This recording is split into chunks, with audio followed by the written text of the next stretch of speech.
Rumus parenting mencetak anak tangguh dengan keseimbangan cinta dan logika. Dunia di luar sana tidak akan memanjakan anak Anda. Mari kita bicara jujur, parents. Dunia nyata itu keras. Di luar sana tidak ada filter Instagram, tidak ada tombol unduh, dan tidak ada piala penghargaan hanya untuk sekadar berpartisipasi. Sebagai orang tua, insting terbesar kita adalah melindungi anak dari rasa sakit. Tapi, pernahkah Anda berpikir, apakah perlindungan berlebihan yang kita berikan saat ini justru sedang melumpuhkan kemampuan mereka untuk menghadapi tantangan di masa depan? Jika kita hanya memberi mereka cinta tanpa logika, kita mencetak anak yang rapuh, fragile. Jika kita hanya memberi logika tanpa cinta, kita mencetak anak yang keras atau pemberontak. Rahasia mencetak anak tangguh. Mereka yang jatuh tapi bisa bangkit lebih tinggi ada di titik keseimbangan emas di antara keduanya. Berjalan di atas tali parenting. Mengasuh anak itu ibarat berjalan di atas tali. Di satu sisi ada jurang permisif, terlalu lembek, serba boleh karena alasan sayang. Di sisi lain ada jurang otoriter, terlalu keras, pokoknya harus nurut tanpa diskusi. Banyak dari kita terjebak di salah satu sisi. Kita takut menjadi orang tua yang jahat, jadi kita menuruti semua keinginan anak. Atau sebaliknya, kita takut anak jadi lembek, jadi kita menerapkan disiplin ala militer yang mematikan koneksi emosional. Rumus untuk mencetak anak tangguh, resilient kids, bukanlah memilih salah satu, melainkan menggabungkan keduanya. Kita membutuhkan cinta sebagai bahan bakar, rasa aman, dan logika sebagai sistem navigasi, struktur, dan konsekuensi. Inilah yang disebut pola asuh yang berwibawa, otoritatif, dan ini adalah game changer. Berikut ini 3 pilar keseimbangan cinta dan logika. Bagaimana cara menerapkan rumus ini dalam kekacauan sehari-hari? Berikut adalah cetak birunya. Cinta tanpa syarat sebagai fondasi, the safety net. Anak tangguh harus tahu bahwa mereka dicintai apa adanya, bukan ada apanya. Cinta adalah jaring pengaman yang membuat mereka berani mengambil risiko. Penerapan kuat, pisahkan perilaku dari pribadi anak. Saat mereka berbuat salah, katakan, "Ayah bunda sayang banget sama kamu, tapi perilaku memukul ini tidak bisa diterima." Kuncinya, validasi emosinya dulu, baru koreksi perilakunya.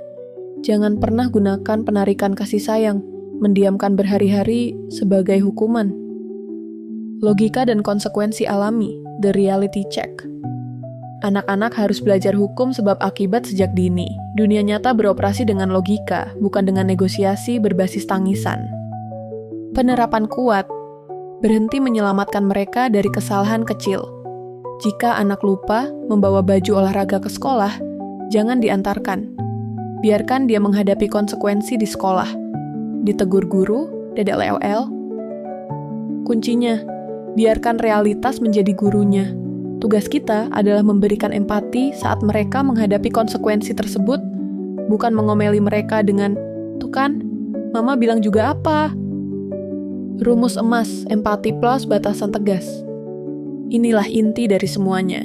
Anda bisa menjadi orang tua yang paling hangat, sekaligus paling tegas di saat yang bersamaan. Situasi, anak tantrum minta mainan di mall. Respon cinta and logika. Turunkan badan sejajar matanya, katakan dengan tenang namun tegas. Bunda tahu kamu kecewa dan marah banget karena nggak dibeliin robot itu, cinta empati. Tapi hari ini kita kesini cuma untuk beli sepatu, jadi kita nggak akan beli mainan, logika, batasan. Hasilnya, anak merasa didengar perasaannya, tapi dia juga belajar bahwa aturan tetaplah aturan. Mengapa otak butuh keseimbangan ini? Ini bukan sekadar teori manis. Neuroscience dan psikologi perkembangan mendukung penuh pendekatan ini. The Gold Standard of Parenting, Diana Baumrind. Penelitian klasik selama puluhan tahun oleh psikolog Diana Baumrind secara konsisten menunjukkan bahwa anak-anak yang dibesarkan dengan gaya otoritatif, kombinasi kehangatan tinggi dan tuntutan struktur tinggi, tumbuh menjadi individu yang paling kompeten secara sosial, percaya diri, dan tangguh secara akademis maupun emosional. Neuroscience tentang stres dan belajar. Saat anak merasa terancam, Misalnya karena dibentak keras logika tanpa cinta. Bagian otak mereka yang disebut amigdala membajak sistem, membuat prefrontal cortex, pusat berpikir logis, mati suri. Mereka tidak bisa belajar saat takut. Sebaliknya, cinta dan koneksi menenangkan amigdala, membuka kembali akses ke otak berpikir, sehingga logika dan pelajaran hidup bisa masuk dan diproses. Kesimpulan, membangun tulang punggung bukan tameng. Mencetak anak tangguh bukanlah tentang melindungi mereka dari setiap kesulitan. Itu adalah tentang membekali mereka dengan alat mental dan emosional untuk menghadapi kesulitan tersebut. Dengan menyeimbangkan cinta dan logika, Anda tidak sedang membangun tameng di sekeliling anak Anda agar mereka tidak terluka. Anda sedang membangun tulang punggung yang kuat di dalam diri mereka, sehingga ketika kehidupan menjatuhkan mereka, mereka memiliki kekuatan internal untuk berdiri kembali. Ini adalah investasi jangka panjang, mungkin melelahkan hari ini, tapi hasilnya adalah orang dewasa yang utuh di masa depan. Terapkan rumus emas hari ini. Jangan biarkan ini hanya jadi pengetahuan, mari kita praktekkan. Lain kali anak Anda melanggar aturan atau menghadapi masalah karena kesalahannya sendiri, tahan keinginan untuk langsung memarahi, hanya logika, atau langsung menyelamatkan, hanya cinta. Gunakan rumus ini. Berikan empati yang tulus, plus biarkan konsekuensi terjadi. Katakan pada mereka, ayah bunda sedih melihat kamu harus mengalami masalah ini. Tapi ayah bunda yakin kamu cukup kuat untuk menyelesaikannya dan belajar dari sini. Jika ini penting dan bermanfaat, silahkan like dan bagikan ke sahabat Anda. Terima kasih, sampai jumpa lagi Sobat Vegantara.